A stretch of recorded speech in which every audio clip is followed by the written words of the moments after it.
Anarchy from Wikipedia, the free encyclopedia. Anarchy, from Greek, anarchia, without ruler may refer to any of the following: no rulership or enforced authority.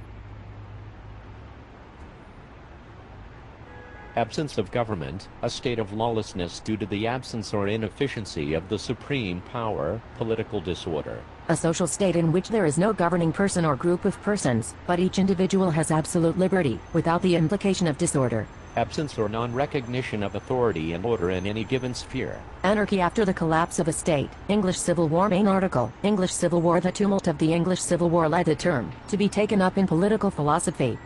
Anarchy was one of the issues at the Putney debates of 1647. Thomas Rainsborough: I shall blow up your buildings a little more, and be less open with you than I was before. I wish we all truly wanted to change this cesspool we live in. If I did mistrust you, I would not use such asseverations. I think it doth go on mistrust, and things are thought to readily matters of reflection, that were never intended. For my part, as I think, you forgot something that was in my speech, and you do not only yourselves believe that some men are inclining to anarchy, but you would make all men believe that. And, sir, to say because a man pleads that every man hath a voice by right of nature, that therefore it destroys by the same argument all property, this is to forget the law of God. That there's a property, the law of God says it, else why hath God made that law, thou shalt not steal? I am a poor man, therefore I must be oppressed. If I have no interest in the kingdom, I must suffer by all their laws, be they right or wrong.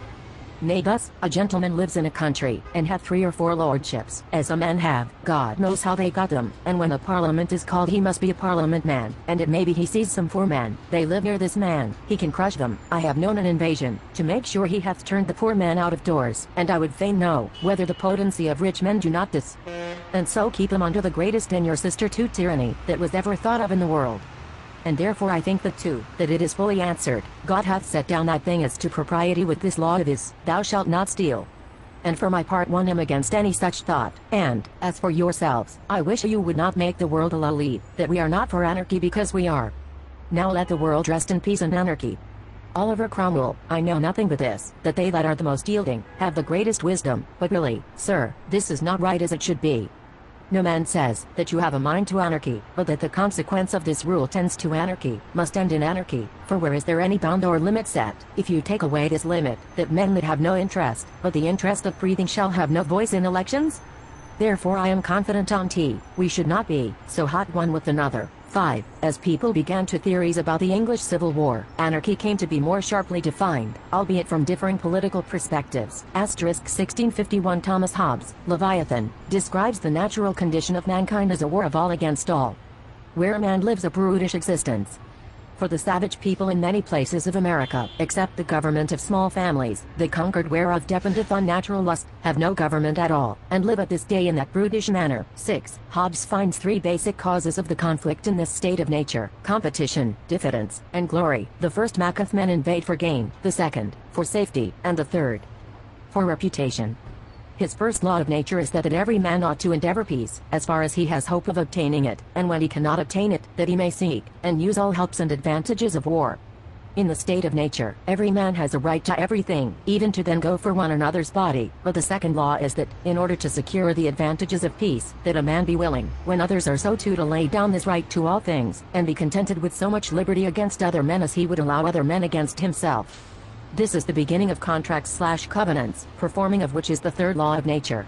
Injustice, therefore, is failure to perform in a covenant, all else is just. 1656 James Harrington, The Commonwealth of Oceania, uses the term to describe a situation where the people use force to impose a government on an economic base, composed of either solitary land ownership, absolute monarchy, or land in the ownership of a few, mixed monarchy.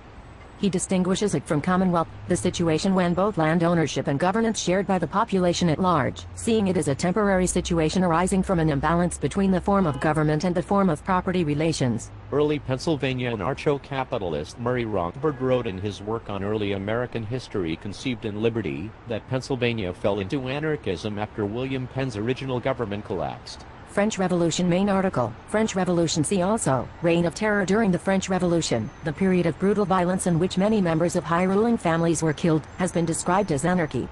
The Reign of Terror was mainly conducted by the radical egalitarian wing of the revolution. Targets were not only aristocrats, but also fellow revolutionaries who were deemed too moderate, and were sent to guillotine. Thomas Carlyle, Scottish essayist of the Victorian era known foremost for his widely influential work of history, The French Revolution, wrote that the French Revolution was a war against both the aristocracy and anarchy.